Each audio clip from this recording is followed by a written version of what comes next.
Assalamualaikum warahmatullahi wabarakatuh. Perkenalkan, nama saya Fadia Rodizati dari SMA Negeri 2 Cirebon. Sebelumnya terima kasih karena memberi saya kesempatan untuk maju ke babak final. Di sini saya akan menjelaskan lebih dalam kembali mengenai alat optik. Yuk langsung disimak aja. Nah, di video sebelumnya saya sudah memaparkan alat optik secara umum. Di sini kita akan mereview dulu untuk mengingatkan kembali alat optik ada mata, loop, mikroskop, teropong bumi, dan teropong bintang. Nah, sekarang saya akan memaparkan kembali lebih dalam lagi mengenai alat optik. Yang pertama ada mata. Mata adalah salah satu alat optik yang luar biasa karunia dari Sang Pencipta. Mata terdiri atas beberapa bagian. Yang pertama ada kornea. Kornea berfungsi untuk melindungi bola mata dari benda asing yang berinteraksi dengan permukaan bola mata. Yang kedua ada pupil dan iris. Pupil adalah jendela yang dilewati cahaya, sedangkan iris adalah mengatur besar kecilnya pupil untuk mengatur cahaya yang masuk. Yang ketiga ada lensa mata. Lensa mata mengatur fokus penglihatan. Lensa mata sama seperti lensa cembung yang memfokuskan bayangan tepat pada retina. Yang keempat ada retina. Retina adalah tempat jatuhnya bayangan yang telah difokuskan oleh lensa mata. Retina seperti sebuah layar tempat jatuhnya bayangan. Yang kelima adalah saraf optik. Saraf optik sebagai penghubung dari mata ke otak sehingga otak dapat memprosesnya lebih lanjut lagi. Mata manusia memiliki titik terdekat dan titik terjauh. Untuk mata normal, nilai titik terdekat adalah 25 cm dan titik terjauh tak terhingga. Titik terdekat dan titik terjauh inilah yang sangat berpengaruh pada kelainan mata pada manusia. Kelainan ini dapat diakibatkan dari pola makan, pola baca yang tidak sesuai, dan ada juga yang karena usia. Berikut adalah kelainan pada mata. Yang pertama adalah miope atau rabun jauh. Mata tidak dapat melihat benda yang jauh. Dapat diatasi dengan kacamata cekung atau negatif dengan rumus P sama dengan negatif 1 dibagi jarak terjauh dalam 1 meter atau P sama dengan negatif 100 dibagi jarak terjauh dalam satuan cm. Yang kedua adalah hipermetropi atau rabun dekat. Mata tidak dapat melihat benda yang dekat. Dapat diatasi dengan kacamata cembung atau positif dengan rumus P sama dengan 100 dibagi Sn dikurangi 100 dibagi jarak terdekat. Yang ketiga adalah presbiopi atau mata tua. Mata tidak dapat melihat benda terlalu jauh atau dekat. Titik dekat dan titik jauh tidak seperti orang normal.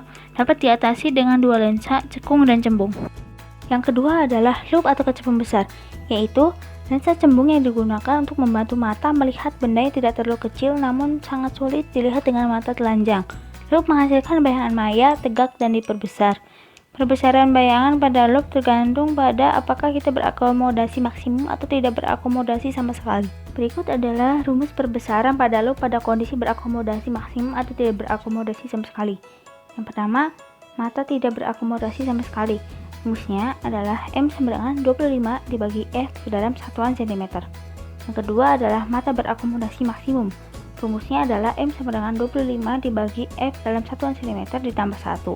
Yang ketiga adalah mata berakomodasi sejauh X. Rumusnya adalah M sama dengan 25 dibagi F dalam satuan cm ditambah 25 dibagi X. Yang ketiga adalah mikroskop. Mikroskop terdiri dari dua lensa cembung di mana masing-masing lensa cembung disebut lensa objektif dan lensa okuler. Lensa objektif berfungsi memperbesar ukuran bayangan dan mendekatkan bayangan ke lensa okuler sehingga ukuran sudut lebih besar. Sebaliknya, lensa okuler berfungsi memperbesar ukuran sudut sehingga ukuran bayangan yang terbentuk pada M. Bayangan yang terbentuk pada retina mata adalah maya, terbalik, dan diperbesar. Berikut adalah rumus mikroskop.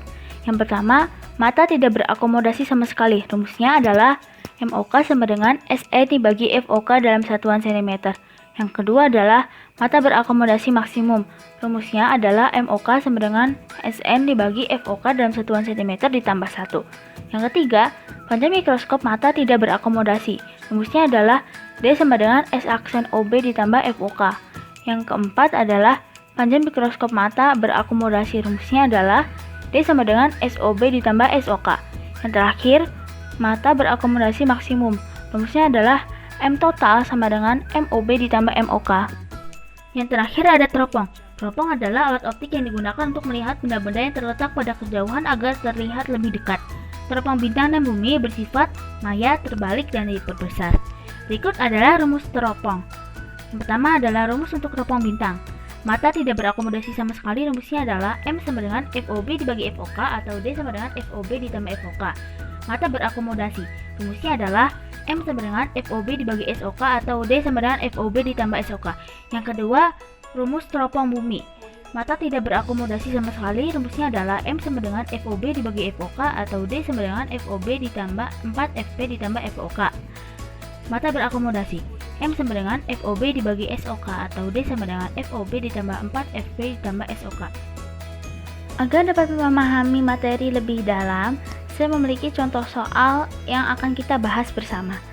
Yang pertama, Ali dapat melihat dengan titik dekat 100 cm. Ali hendak membaca buku pada jarak 25 cm di depan matanya. Agar dapat membaca dengan jelas, maka ia harus memakai kacamata berkekuatan. Yuk kita bahas bersama untuk contoh soal nomor 1. Diketahui titik terdekat atau kita simbolkan dengan PP 100 cm, SN-nya 25 cm, dan ditanyakan kekuatan dioptrinya kita simbolkan dengan P.